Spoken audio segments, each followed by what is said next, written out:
Good morning everyone. Welcome to the next lecture of thermodynamics. In this lecture we will learn about the applications of steady flow energy equation. तो इस lecture में हम study flow energy equation की applications को देखेंगे, कहाँ का applications हैं। तो इसकी एप्लीकेशंस फर्स्ट हम इसको वर्क प्रोड्यूसिंग डिवाइस या वर्क कंज्यूमिंग डिवाइस में लगाते हैं। जैसे आपकी टरबाइन है, कंप्रेसर है, फॉर द टरबाइन और compressor.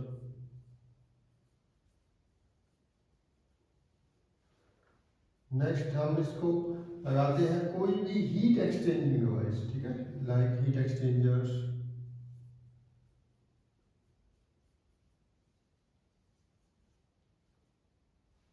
Third, for the nozzle and diffuser, for the nozzle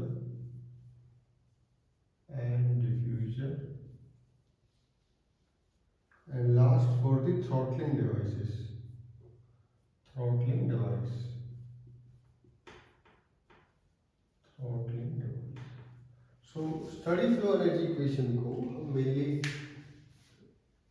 turbine और कंप्रेसर या turbine and engine and compressor, जो भी वर्क प्रोड्यूसिंग या कंज्यूमिंग डिवाइस है उसमें हम स्टडी फ्लो इक्वेशन की हेल्प से जो अननोन क्वांटिटी है उनको ड्राइव करते हैं। नेक्स्ट, हीट एक्सचेंजर्स में भी स्टडी फ्लो इक्वेशन का हम यूज करते हैं, नोजल एंड डिफ्यूजर में एंड थ्रॉटलिंग डिवाइस। तो वन बाय वन देखते हैं। पहले टरबाइन एंड कंप्रेसर के लिए देखते हैं।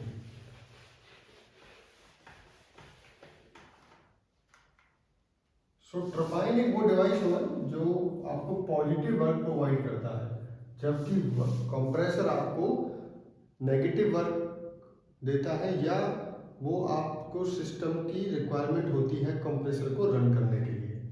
तो स्टडी फ्लो एनर्जी इक्वेशन हम यहाँ पर लिखते हैं। सपोज ये आपकी टरबाइन है, suppose this is your turbine जो कि वेल इंसुलेटेड है।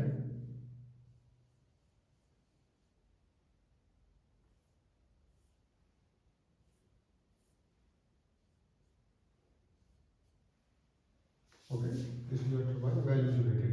तो अभी हम देखते हैं स्टडी फ्लो इक्वेशन क्या है। H1 plus V1 square by 2 plus Z1G plus DQ by DM equal to Z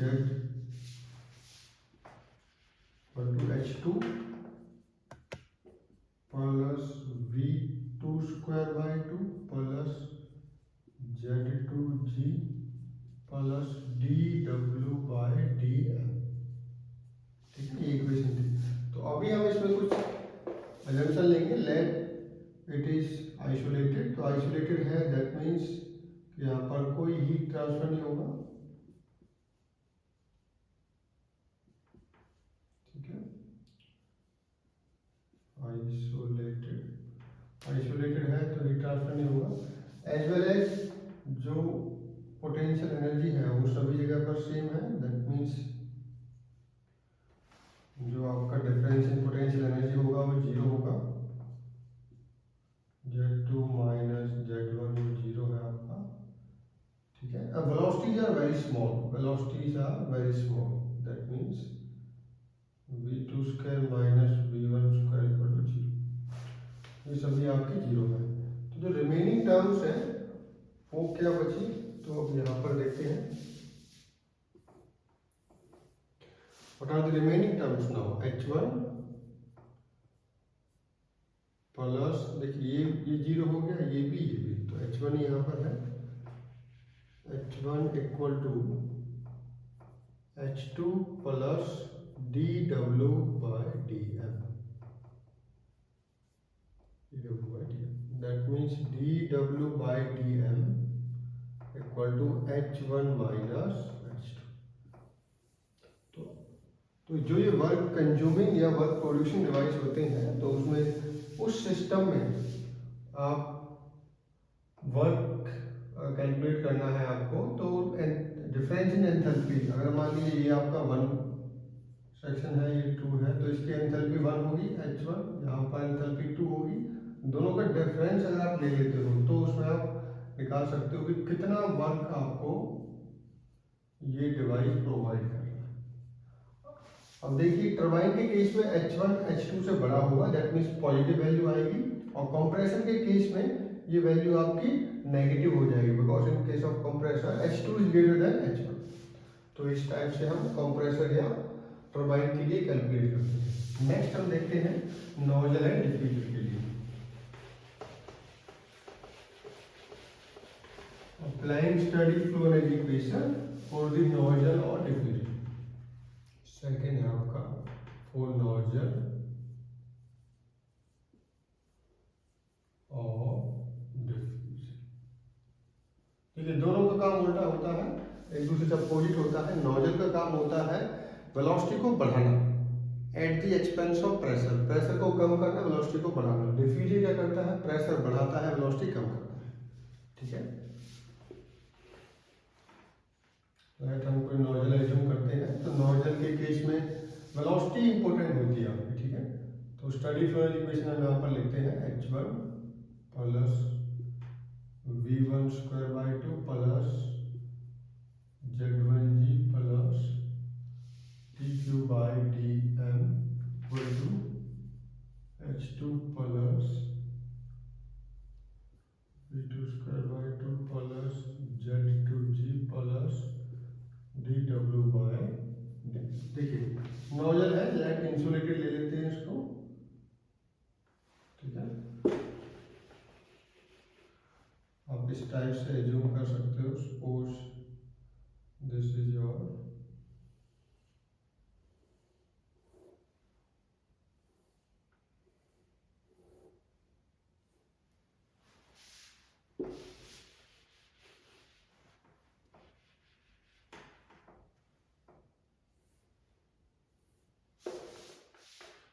suppose ये आपका इंसुलेटेड है।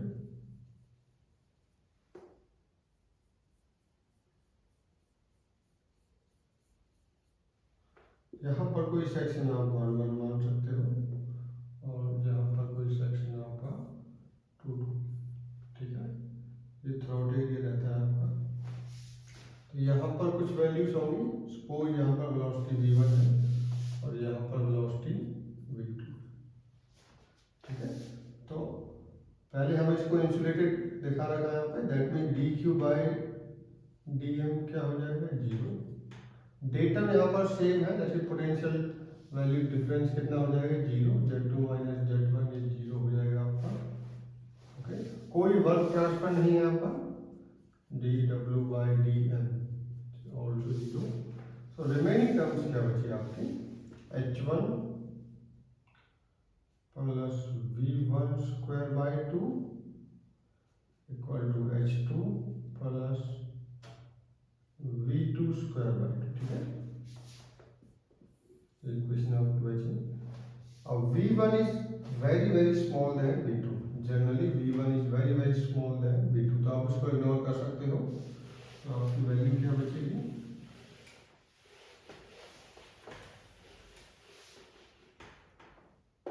V1 is very small than V2, that means V2 square by 2 plus H2 equal to H1, that means V2 square equal to twice of H1 minus H2, H1 minus H2, so that means V2 equal to twice of H1 minus H2. So this is the final value. Velocity निकालते हैं इस type से निकालते हैं। ठीक है, तो this is the value of velocity in case of nozzle और डिफ्यूजन। नेक्स्ट हम देखते हैं कोई थ्रॉटलिंग डिवाइस के लिए। ठीक है, for the throttling device,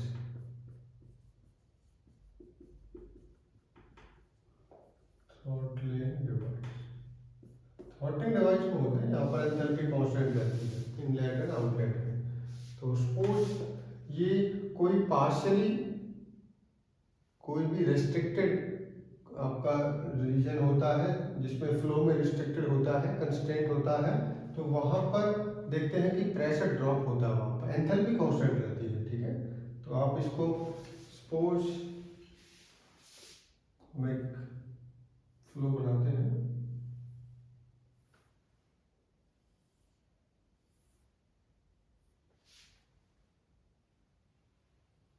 late ये इनलेट सेक्शन है आपका, ये आपका आउटलेट सेक्शन है, और यहाँ पर एक पार्शियली ओपन वॉल्व है।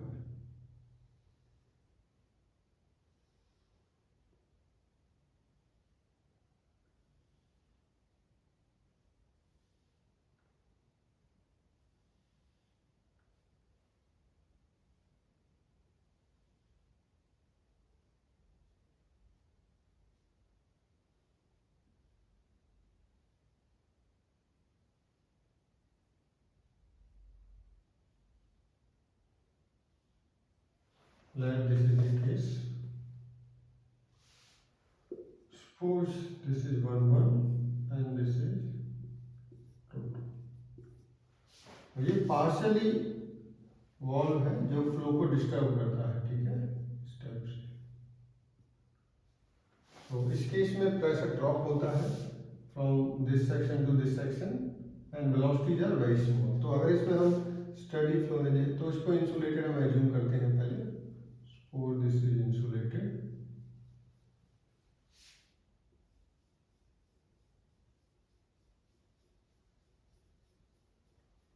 or this is insulated. Okay, so now applying the steady flow equation, क्या है h1 plus, this is h1 plus v1 square by 2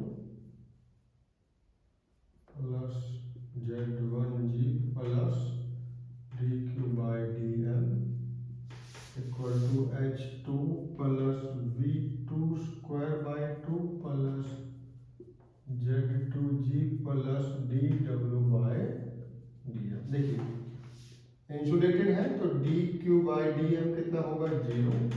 ये फ्लो इन अ पाइप है तो यहाँ पर कोई वर्क प्रोड्यूस या कंज्यूम नहीं होगा, 0 है आपका, ठीक है।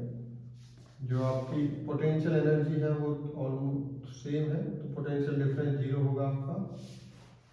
Velocities are very small, that means v1 equal to v2 equal to 0। आप इनको सेम मान सकते हो, सेम मानोगे ऑलमोस्ट तो वो 0 हो जाएगी, ठीक है।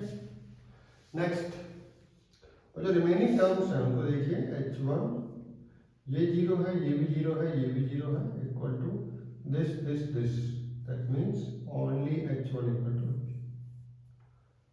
ओके। सो थ्रॉटलिंग डिवाइस में एंथैल्पी कांस्टेंट रहती है आपकी। ये पार्शियली ओपन वॉल्व के थ्रू अगर कोई आपका फ्लो हो रहा है तो फ्लो में प्रेशर ड्रॉप होता है यहाँ से यहाँ तक, और वेलोसिटी स्मॉल रहती है बट एंथैल्पी रिमेन्स कांस्टेंट, ठीक है। नेक्स्ट होता है आपका, कोई भी हीट एक्सचेंजर के लिए आप इसको अप्लाई कर सकते हो, और for any type of heat exchange device, okay. और last is for any heat exchange device, heat exchange device, कोई भी हीट एक्सचेंज डिवाइस है। सपोज ये आपका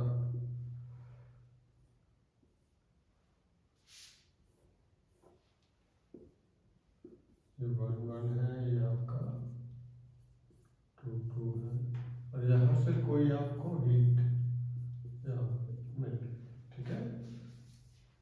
यहाँ बस में हीट एक्सचेंज कर रहे हैं, सपोज यहाँ से इनलेट है, ये आउटलेट है, और एक दूसरे को हीट ट्रांसफर, व्हाटएवर एनवायरनमेंट से। तो इस टाइप का कोई आपका सिस्टम है जहाँ पर आपको हीट ट्रांसफर, हीट एक्सचेंज हो रहा हो, ठीक है। तो इस केस में अगर आप लगाते हो h1 plus v1 square by 2 plus z1g, ठीक है। इसमें आप दो फ्लूइड भी मान सकते हो, सपोज इनलेट पे है, एक यहाँ पर मान लेते हैं, सपोज दिस इज 3, तो 1 on 3 इंटर कर रहा है और 2 आपका एग्जिट कर रहा है। तो आपको इस टाइप से इसको कर सकते हो, that means h1 plus v1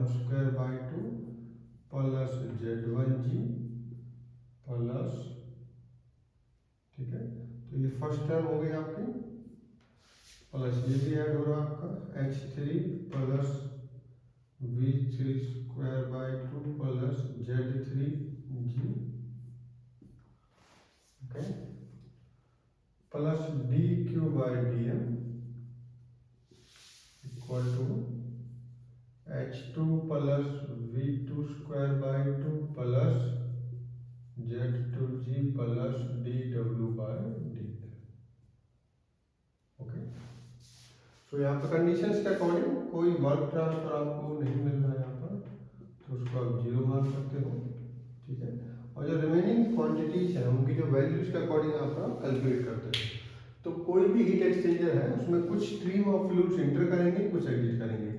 तो जो इंटर करेंगी तो उनका प्लस, ठीक है, जो भी इन कर रहा है माइनर साइड में आपका जो भी एग्जिट पे है, that means inlet sections minor equal to outlet sections.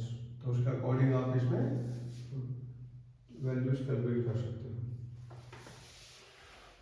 ये हमारे एग्जांपल थे heat study flow energy equation को किस टाइप से हम अप्लाई करते हैं। अब देखते हैं स्टडी फ्लो एनर्जी इक्वेशन और बर्नौलिस में क्या रिलेशन होता है। Bernoulli's is also a special case of study flow energy equation. तो वो किस टाइप से आती है, तो उसको अभी हम ड्राइव करते हैं। तो स्टडी फ्लो एनर्जी इक्वेशन से हम बर्नौलिस इक्वेशन को ड्राइव करेंगे किस टाइप से। देखिए स्टडी फ्लो एनर्जी इक्वेशन क्या है, इसको हम यू के फॉर्म में लिखेंगे आपकी बात, U1 plus P1 V1 plus Z1G plus V1 square by 2 plus DQ by DM equal to U2 plus P2 V2 plus Z2G plus V2 square by 2 and plus DW by D, ठीक है। और ये हम किसी pipe में flow ले रहे हैं उस केस में है, जैसे फ्लूइड मैकेनिक्स में आपने देखा होगा पाइप का जो फ्लो होता है उसी के लिए निकाला जाता है। तो यहाँ पर कोई सेक्शन आप 1 या 2 ले लीजिए। पहले इसको हम इंसुलेट मान लेते हैं, दैट मीन्स ये वैल्यू 0 हो जाएगी, DW बाई DM 0। पाइप में फ्लो हो रहा है तो आपको कोई भी वर्क नहीं मिलेगा, इक्वल टू 0, ठीक है। तो ये दो क्वांटिटीज आप 0 पुट किए, दिस एंड दिस, ओके। तो रिमेनिंग क्वांटिटी क्या मिलेगी आपको, U1 plus P1 V1 plus Z1G plus V1 square by 2 equal to U2 plus P2 V2 plus Z2G plus V2 square by 2। अब देखिए U1 इक्वल टू U2 है, why, because temperature is same, T1 equal to T। जब pipe में flow होता है तो कहीं पर टेम्परेचर चेंज नहीं होता, सेम होता है थ्रू आउट। अगर कोई पाइप है, अगर उसमें किसी सेक्शन पे आप चेक करोगे तो आप ऐसा नहीं है यहाँ पर टेम्परेचर ज़्यादा होगा यहाँ पर कम होगा, थ्रू आउट सेम रहता है, ठीक है।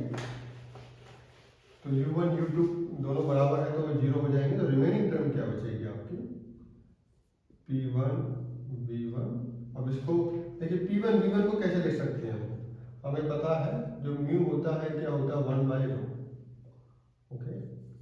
दैट मीन P1 बाई रो1 plus Z1G plus V1 square by 2 equal to P2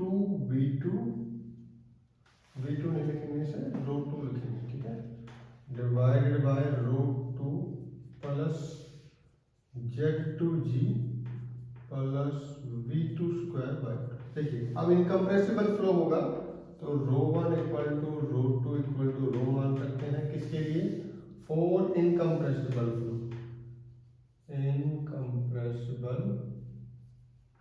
incompressible का मतलब है जहां पर डेंसिटी आपकी चेंज नहीं होती फ्लो के अंदर।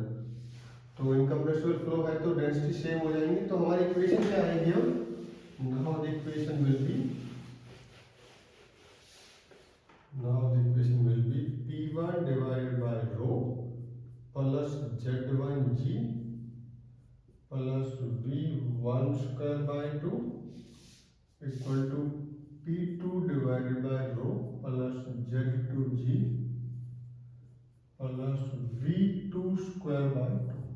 अब देखिए जी से डिवाइड कर दीजिए पूरी इक्वेशन को, तो ये क्या बन जाएगा, rho G plus Z1 plus V1 square by 2 equal to P2 divided by rho G plus Z2 plus V2 square by 2 ji.